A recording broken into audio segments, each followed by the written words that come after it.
Ayana Williams was sitting on a wooden bench near the playground at Lincoln Park in Madison, Wisconsin. She reached her sweater and her gaze walked between the leaves on the grass with the children who laughed at her swing. Her mother said she was there in 10 minutes, but it wasn't Ayana to wait. She enjoyed the fresh air and calm moments for herself. A few meters away, Karen Whitfield set the straps of her handbag when she noticed Ayana, and her eyes narrowed. She had gone to the park alone about 20 minutes ago. Karen's spirit was driven by the assumption that she had not investigated and was suspected to be suspicious. "What does she do here?" she muttered to herself. Karen took a step closer and pulled out the phone. She threw herself as if she was looking for a backup before pushing the screen into her ear. Her sharp, firm voice quietly smashed the park. "Yes, I want to report someone at Lincoln Park," she told the dispatcher. "It's a young girl sitting alone. She was here for a while, and I think someone should check it out." Ayana looked up as Karen's voice carried through the air. Her eyes met for a moment, and Ayana smiled politely, but her breasts stiffened with discomfort. Karen didn't smile. Instead, she turned her back and continued the call with animated gestures. The minutes passed, and Ayana tried to concentrate on the noise in the park. Cars bustle on nearby streets, family chatting, shattering leaves between jogging shoes. Everything familiar. However, she did not leave Karen's. Ayana felt the heavy, invasive weight, as if it was for something she couldn't understand. The sound of the distant sirens is a peaceful afternoon. Ayana's head returned to the entrance to the park, and her heart sank when two police cruisers emerged. Authorities fled slowly and deliberately, searching the area until Karen turned them around. She pointed to Ayana, her voice rising again. "She's there," Karen said, showing. "I told you, I don't think she heard this here. Ayana's stomach has broken up. What did she do?" She changed on the bench and didn't know if she was sitting or should leave. Before she could make up her decision, the officials approached them, and their representations were indecipherable. "Sorry, I missed it." Ayana's voice trembled as she answered. "I'm just waiting for my mother. I did nothing wrong." The officer returned Karen, who was standing with her intertwined arms, and her representation of a mix of victory and verification. He sighed, meaning Ayana would remain seated. At that moment, Ayana realized that this was nothing about everything she did. It was about who Karen had detained. The truth of it rose above all words. The officers stood on Ayana. Their presence cast a long shadow under the sun in the late afternoon. There was a notebook to open with intentional care. The other left his utility belt, his eyes searching for the area before returning to Ayana's face. "What's your name? A young woman?" I asked the officer. "Ayana," she said softly, her hands flowing firmly on her lap. She tried to calm her voice down, but the knot at her neck became difficult to speak. "And what are you doing here?" His tone was neutral, but he wore an edge as if her description wasn't enough. "I'm waiting for my mother," replied Ayana, her voice now hard. "She's on her way to pick me up." Karen Whitfield suspended from behind them, her voice rose again. "She sat here for at least 30 minutes and looked at the playground. I don't know what your intentions are, but I felt it would be better to be on the safe side." Ayana turned to Karen and hired her chin. "I've never seen the playground. I just sat here and looked after my business." The short policeman threw Karen before returning to Ayana. "Do you have an ID?" Ayana frowned, confused. "I am 14 years old. There is no ID card." The big officer sighed, shifting his weight from one foot to the other. "Do you have a phone? Can you call my mom?" Ayana pulled out the phone and hesitated before her hands were shaking when she chose. The line rang twice before my mother answered. "Hey, baby," Ratasha Johnson's voice came through the speaker. It was calm, warm, earth, a lifeline that Ayana was clinging to at that moment. "Mama, Ayana, and her voice broke slightly. "Here is the police asking me questions. Can I come now?" On the other end, there was a break. Then a sharp breath was recorded. Ratasha said. Her sound was suddenly concentrated with sounds. "Please don't move. Don't move you." The call ended and Ayana lowered the phone. "She came," she said softly. Officials exchanged their appearances. The short person retreated and spoke quietly on his radio. The big ones remained, but his eyes patched up to Karen. Karen had a comfortable look. In other words, "I can't pay much attention these days." You never know. Ayana's fists clenched their sides, annoyed under their fears. A few minutes were painful, and all the noise increased. Chirp birds, murmurs of leaves, marble of passers-by.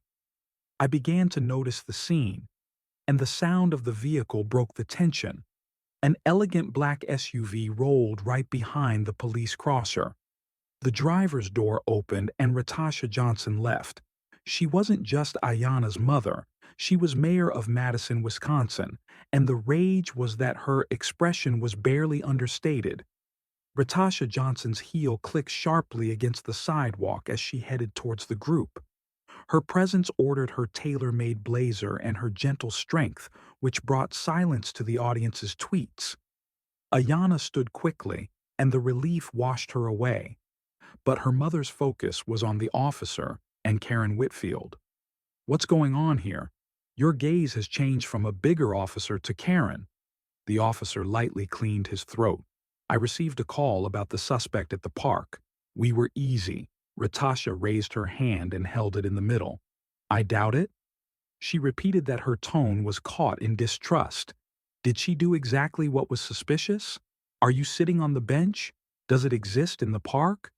Karen defended her trust under Ratasha's view. "Look, I meant no harm," she started. Her voice yelled defensively. "I didn't recognize her, so she sat alone for a while. It felt strange." "Strange?" Ratasha's eyebrows shot. "Did you decide to be a threat when you saw a black teenager alone in the park? Do you recognize how dangerous this assumption is?" Karen's face rinsed, and she looked at the floor and muttered something inconsistent. Ratasha refused to pay attention to the officers. She said, and spoke with the bigger one. "When you arrived, did you objectively assess the situation, or did you immediately confirm this woman's unfounded fear? Have you stopped asking yourself if this is the creation of a racist profile?" The officer answers with his mouth open, but it seemed like he lost his words. His partner tried to move forward and spread the situation. "I just follow the protocol. We are here to ensure the security of everyone." Ratasha's expression has hardened. "Safety? My daughter was a threat to everyone. But thanks to this woman's prejudice and her undeniable answer, she now feels uncertain in the room where she has all her rights." She approached Ayana and placed her protective hand on her shoulder. Ayana, who was silent, finally spoke, her voice trembling but firm. "I did nothing wrong. I was waiting for you." Latasha's kefir gets stuck, and she finally sees Karen. "They owe an apology to my daughter," she said. Her words are difficult to finish. Karen hesitated, and her mouth closed open as if looking for an excuse. But under the weight of Ratasha's unwavering appearance and the muttering of the now gathered crowd, she finally succumbed. "Sorry, but I rarely muttered any whispers." "That's not enough," her voice replied cold Ratasha. "You have to think long and very much about why you viewed you as a threat. That's not today." It was about the pattern of prejudice that her daughter was able to take her life. The crowds became quiet, and the harshness of Ratasha's words settled on them. The officer visibly resigned. "Your gaze hit Karen and the officers," Ratasha said. She turned to Ayana, her voice softened. "We're going, honey." When they went to the SUV, Ayana felt a mixture of relief, pride, and enduring frustration. Her mother joined her in a way that only a few could do, but the stab wounds of what happened were not easily forgotten. The incident in Lincoln Park was not limited to this quiet afternoon. The next day, it was a conversation in the city. Video recorded by audiences spread like a forest fire on social media, showing Mayor Ratasha Johnson facing police and Karen Whitfield. The hashtags number Lincoln Park incident and number BS awareness have been trending for several days. Reporters raved about the stairs at City Hall and called out Ratasha's questions as she entered the building. Inside, her office phone rang constantly. Followers praised their important actions, while critics questioned their motivations and accused them of overreacting. However, Ratasha remained calm. She called for a press conference, determined to resolve the case directly. The room stood quietly by her side as she stepped onto the podium and was caught between community leaders and Ayana. What happened yesterday was a strong memory of prejudice that our society is still pervasive. Ratasha began to steady her voice, but was accused of emotion. My daughter, Ayana, sat in the park and enjoyed the afternoon when she became a target of doubt. She took a break and calmed the weight of her words. This is not an isolated incident. It is part of a larger pattern that we face countless individuals every day. But yesterday it happened to my daughter, and I refused to leave it undetected. The audience was silent, and the tension in the room was noticeable. Ayana moved slightly, and she felt her eyes in the room. Her mother continued, and her voice became even harder in every sentence.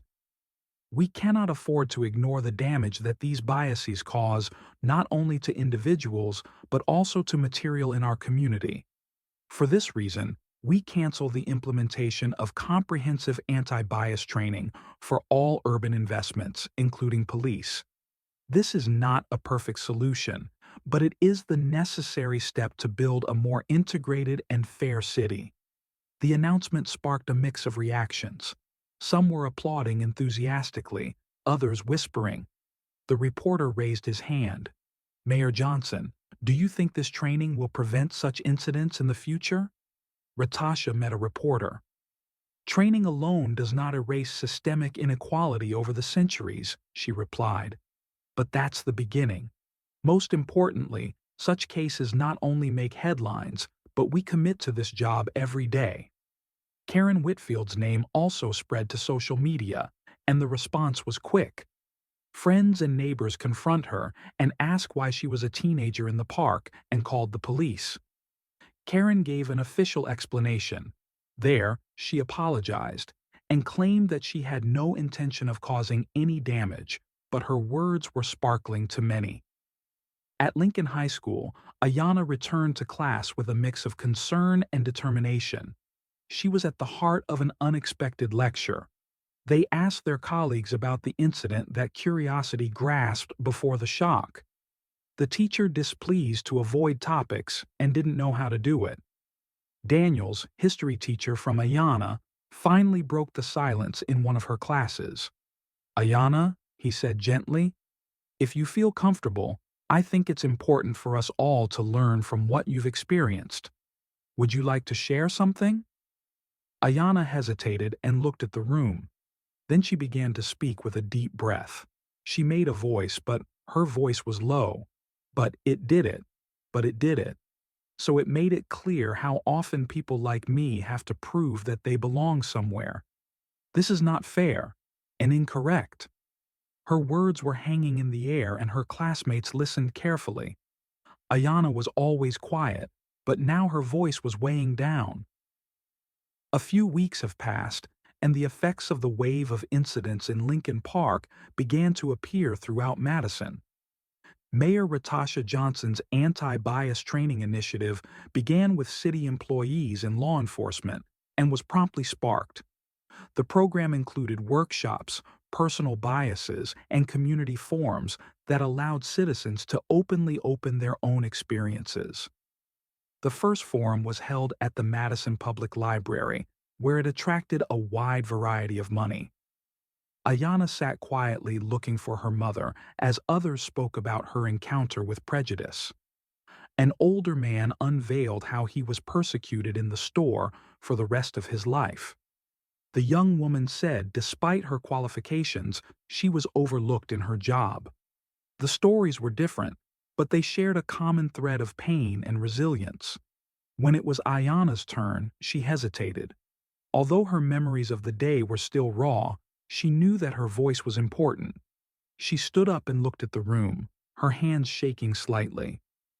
I didn't think anything would happen to me. I just sat in the park waiting for my mother. But within a few minutes, I went with the feeling that it wasn't as if I was the problem.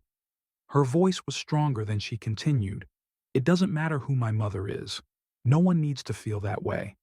And I hope that by sharing my story, we can change it for everyone. As the applause broke out, the room erupted and a sound echoed through the room. Ayana sat down, her cheeks washed away, but her heart was relieved. In the meantime, Karen Whitfield stayed in the background and avoided public symptoms. Her apology contributed little to contain the criticism she faced, but personally, she began to take part in the forum and sat quietly behind her.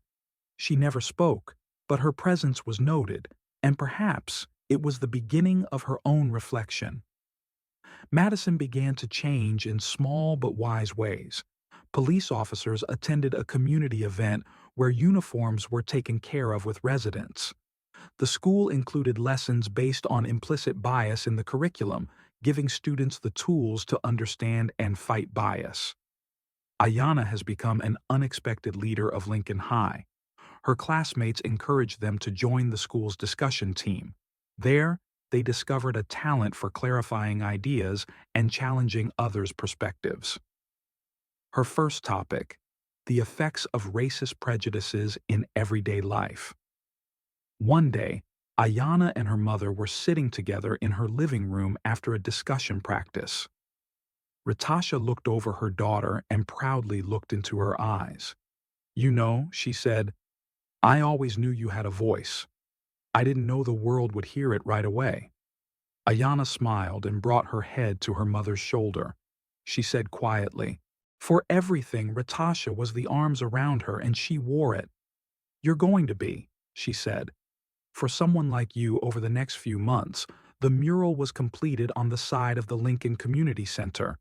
It showed an active scene of unity, surrounded by symbols of hope and justice, with children of all breeds playing together. In the corner, a young girl saw the viewer's book and decided expression. Ayana quickly recognized the similarity and felt the shape of a lump around her neck. She had not asked to be a symbol of change, but she accepted the role with grace, knowing that she wasn't the only one in her story. It was a much bigger struggle for equality and understanding. When the murals were released, Ayana stood next to her mother, surrounded by the community that had gathered behind them. Cheers and applause filled the air to grow evidence of resilience and motivation. The incident in Lincoln Park was painful, but it also sparked the spark to spark discussion, action, and collective engagement for a better obligation. And Ayana was helping her quiet powers to light the way.